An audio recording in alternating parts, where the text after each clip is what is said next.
Hi. Hello guys, welcome back to my channel. If you're brand new here, my name is Nikki and this is my book nook. Today we are talking about Where the Crawdads Sing by Delia Owens. I swear this has been one of the most read, most talked about, most widely distributed books of the last few years. Literally anywhere that you walk in that sells books is gonna have this on its shelf. I feel like a lot of people have been talking about how this book is going to be like a classic a few years from now. It's gonna be, I feel like, a book that people have to read like in their English class. I've just heard lots of people say that, and so I have been really looking forward to reading this book for a long time. I've had it on my shelf forever, and I finally read it because of course we know the movie is coming out. This book was a part of Reese's book club, and Reese Witherspoon actually went on to create it into a movie. And seeing the trailer, seeing Daisy Ridley Jones playing Kaya, seeing Taylor Swift being involved, I was like, okay, you finally kicked my butt into gear. I need to read this. I need to be a part of this. I need to know what this is about before I go into the movie.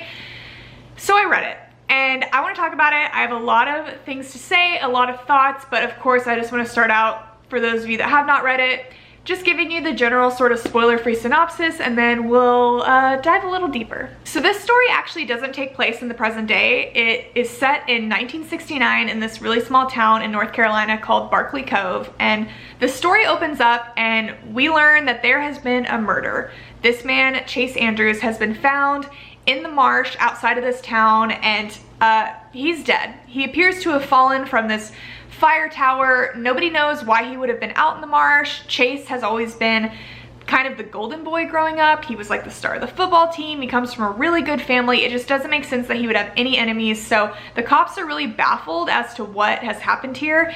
But with this being a small town, kind of all the signs right away seem to point to the only suspect that makes sense, because they're the only suspect that lives out in this area anywhere near where Chase was found, and that is Kaya, this girl. So this story kind of opens up with that discovery of the murder of Kaya kind of basically right away being this main suspect, and we're seeing that sort of unfold present day of them trying to put together the pieces of like what has happened in this case with this murder, and kind of right away pinning it on Kaya, seeming like she's the obvious answer.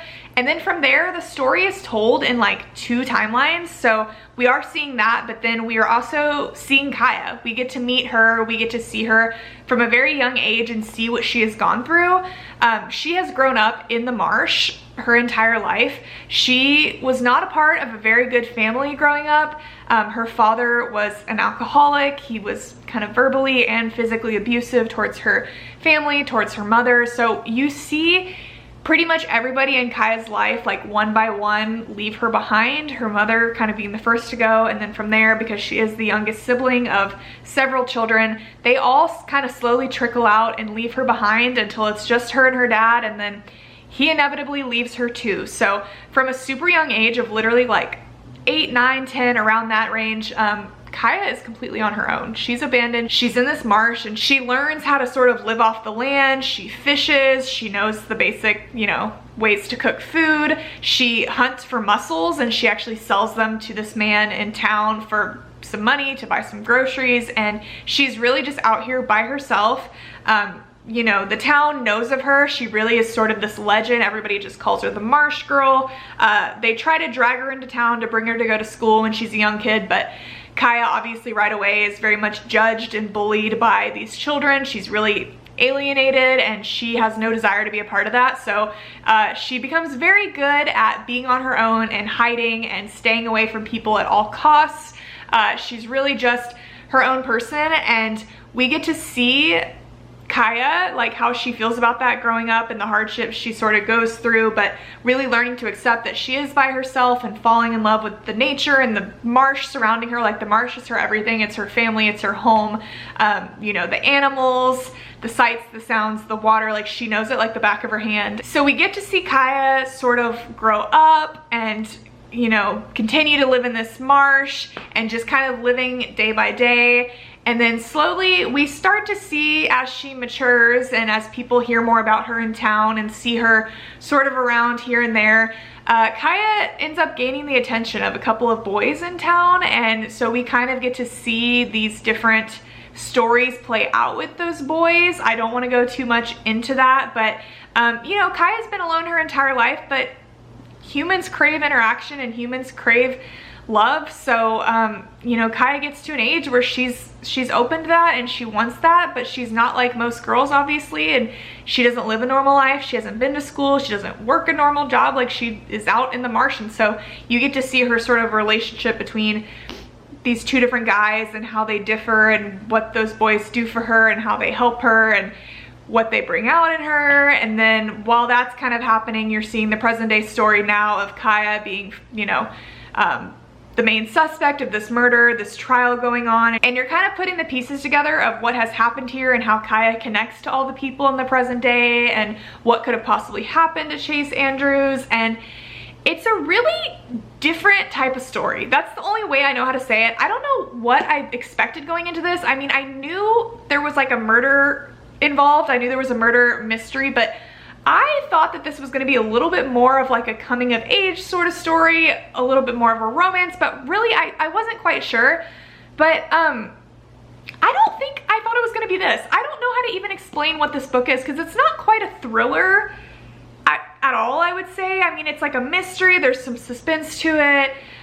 You know, you're seeing her growing up and figuring out who she is, and you're really seeing, I mean, there's definitely like a deeper lesson to this book of not judging a book by its cover, and you know, how all people crave love and interaction and friendship and all of that, and to just be kind to those that you don't know, and again, not judge a book by its cover. Like, there's a lot of lessons within it, but when it comes down to it, my opinions on this book, I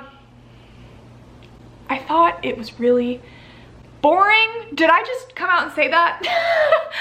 I didn't ease into that at all. Yeah, guys, to be quite honest, I feel like I might have just sold it like this is like a super interesting story, but I'm just trying to tell you the plot. I don't know. I just don't know. I had a really hard time getting into this book, to be honest. I tried to read it and it didn't grip me very well, so I ended up eventually switching to the audiobook because I do find like if I have a hard time reading a book that sometimes the audiobook helps me through it, and the audiobook on Audible was fantastic. I mean, the voice actor, I can't remember who narrated it, but she did such a good job of doing like all the accents, and all the people like had their own special, you know, voice, and the voice she did for Kaya, like it was done so well. So, you know, I was listening to the audiobook and I listened to it over the course of probably like a week, and even with the audiobook, I just found this story to be super, super slow. You know, the present day, it's like you're staying interested in like the murder trial and what could have happened, and because it just doesn't make any sense. Like, as you're reading the story and you're reading the past, you're like, how did this happen? What does Kaya have to do with it? So it is interesting trying to like connect all the pieces, but I just found the past chapters to be really, really tedious. Like, it was very descriptive. It was very repetitive for me. It was a lot of like, okay, Kaya woke up and she went down to the marsh and she got on her boat and she drove over to Jumpins. He's the guy that would like buy the mussels from her, where she would fill up her boat with gas. And there were like a handful of characters that you saw over and over, but it was just like, okay, and then she came back to her house in the marsh and then she made herself grits. Like, the amount of time I read about her making grits for herself, it just like, I don't know, like I just felt like nothing happened for so much of this story, and I think I just wanted a lot more romance personally. Like, I just felt like it was kind of missing something for me. I thought it was kind of slow. When it came to like the murder mystery aspect, I don't feel like I was shocked by any of it. I kind of feel like it was decently predictable. I think the ending, I was kind of like, oh, okay, you did something there. But for a lot of this book, I never found myself to be like floored. I don't know, and I wanted to love it so bad, but I know this sounds absolutely crazy and I would never be one to say this, but I honestly think that this is gonna make a way better movie than it did a book. I know that's like a blasphemous statement from a reader, but the trailer has looked really good. I feel like it's gonna be action-packed. I feel like it's gonna be suspenseful. I think the casting is fantastic. I think that they'll do a really good job, and I'm really excited to watch it.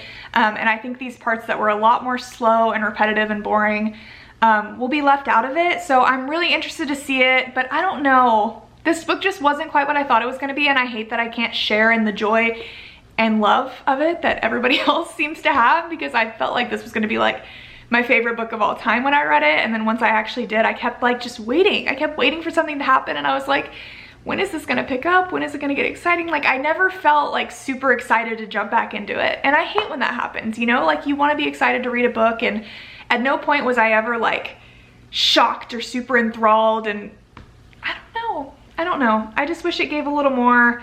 But I do understand it does have the kind of writing and floweriness of a lot of the classic books we kind of read in school growing up, so I can kind of see why people say that. And it does have like some good morals and themes to it, but for me it just wasn't super entertaining. And that's all I have to say at the end of the day.